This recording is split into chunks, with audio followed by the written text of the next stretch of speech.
Hello, Silvie. How are you? I'm so Good. happy to be here with you. Me too. Thank you for inviting. Of course. I wanted to ask you a few things. Will you hmm let me? Because you're a yoga teacher. Can you tell me a little about your story? How did you start it and why yoga? hmm I started to practice yoga when I was about maybe 22. 22, because now you're 23. Yes, only, I mean, just 1 year, but a lot happened in that year. Okay. So I practiced on my own because I was also reading magazines about yoga and I read a lot about yoga philosophy. And I tried to practice yoga because I didn't have so much time to go to classes. And I really wanted to know how to practice in a safe way. And I really like that piece to practice on your own. Okay, but I have this question.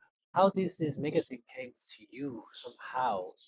How did you look like someone put it that for you, there for you, or you started on your own? But how did you start on your own? How did you know? Did the magazines have this I started more information? about about the mindset, to read about mindset and about like the Shaolin principles. Okay. And then I came to yoga. And I remember also I was at the airport with my sister, and there was just only one German book, and it was the Shaolin Principles. So I read this book, and Amazing.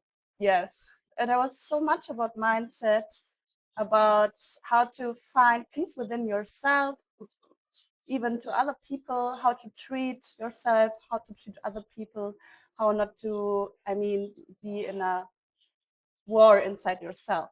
Nice.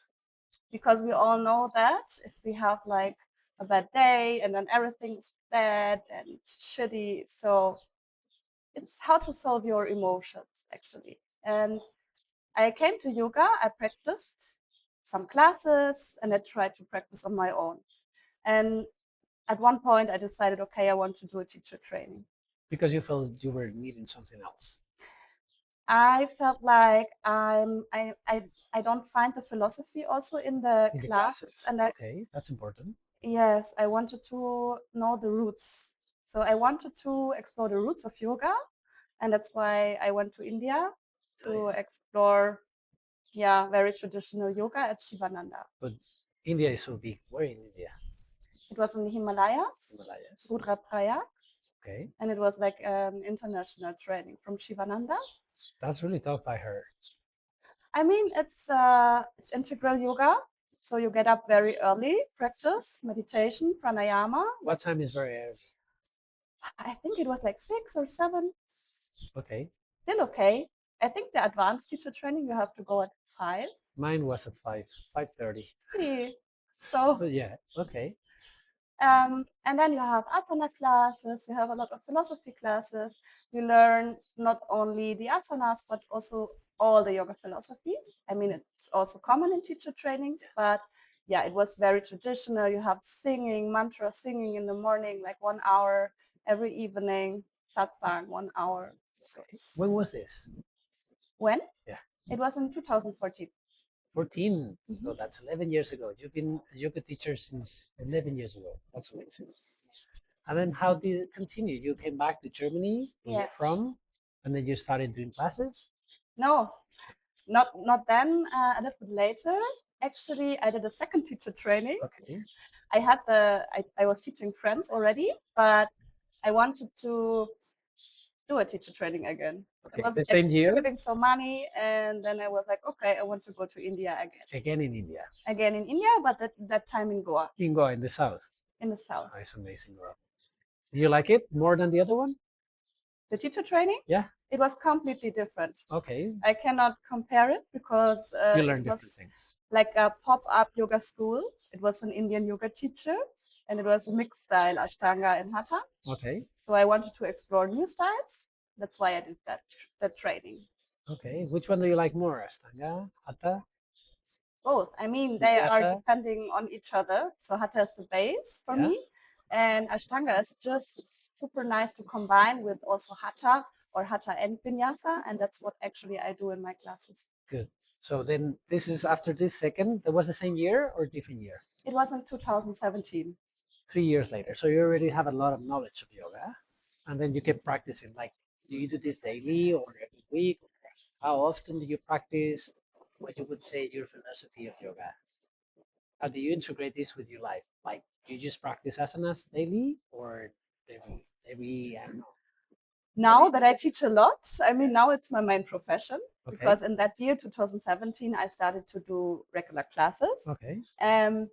But yeah, I mean, if you teach a lot, sometimes, to be honest, I miss the time to do my own practice. So you do, okay. This happened to many teachers, I think. But nowadays, I give myself my space that I need because I realize maybe it's 10 minutes a day. Sometimes I have 2 hours, and you just start and you can forget the time because on this day you are free maybe, and other days I see, okay, jump on the mat, 10 minutes, do something, just coming down, and maybe you just sit, watch your thoughts, or you start some asana practice.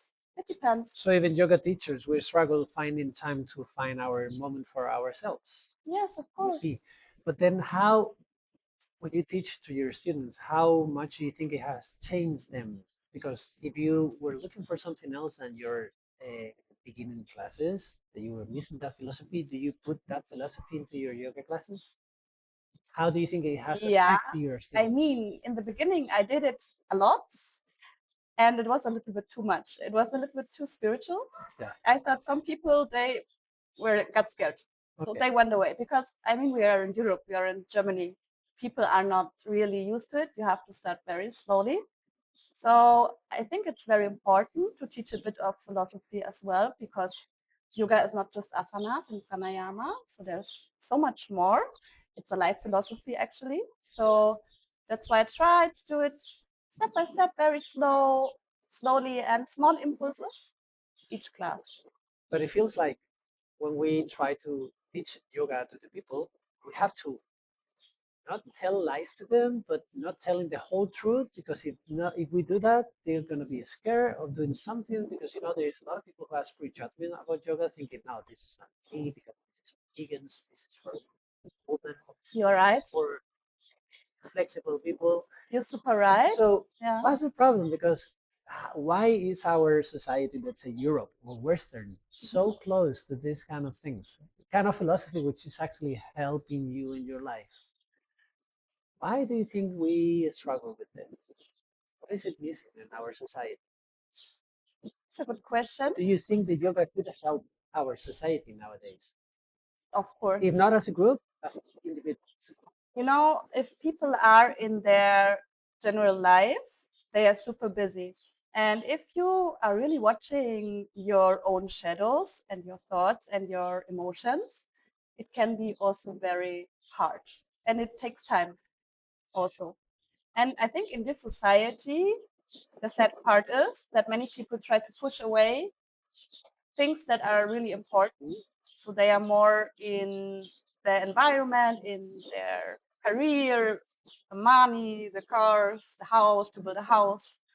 And what I really learned also through my teacher trainings in India, that I need actually so less. So it's pretty much, if you go and experience in a place outside of our, I'd say, the way we grew up, and you try something different in a different country and far away our culture, and then we figure out that we don't need that much. We don't need that fancy cars. We just need a car, maybe, or not even a car. Or maybe we don't need the best iPhone. Of course, if you use it to work, maybe you do, but we don't need that much. So they say that the richest people are the ones who need the less, not who have the most fancy things. The one who needs the less. Because in the end, it's like, I think that we, through the yoga, also I have some experience similar to yours, where I understood who I was and what I needed. And I think that when we question ourselves, who am I? Which is not an easy answer. Yes. And what do I need? What do I want? Especially, what do I want in life? Because most of the time, our culture tells us you have to marry, you have to have kids, you have to have a house, you have to have a job, you have to study. Fit in a box. Yes. Yeah. So when you step or you just look outside of the box, it's like, you're crazy. How you gonna do this? and what's happening next. Yeah. You're getting old and you don't have kids. And when are you gonna marry? So it's like you're now a hippie. Yeah. So it's like I It's not understand, easy to go that way because especially when the people you love, your family, let's say. yeah, I mean, my parents, they were doubting everything too. Why you're going to India and why this? And really, you want to work as a yoga teacher, you will not earn anything. And it was hard way to go. How is it nowadays? Nowadays, they accepted everything. They accept- Nowadays, actually, we have better connection than ever. Ah, that's amazing. Yeah, I mean, my mom, she practiced yoga. Now, Sometimes I so you teach her. teach your mom yoga. Yes, of course. My dad is still hard to get, but All men are hard to get. Okay, so that's nice. I try it at home, I have to say also. And my mom has practiced with me, but the most of the time she skipped the classes and she has something to do, or she ends at before the ending. But yeah, it's pretty much it's hard. But she has her own yoga teacher now in her home because I live in another city, so okay, I'm not teaching her every day. In Okay. Corona, she joined my online classes, good. but now she found a local teacher. So which is she's really going nice. through the thing because she believes in the thing. Yes. Even an old German woman has understood that this is good for her in her Yes. life. I mean, it's not only good for your mind, it's also good for your body when you get older.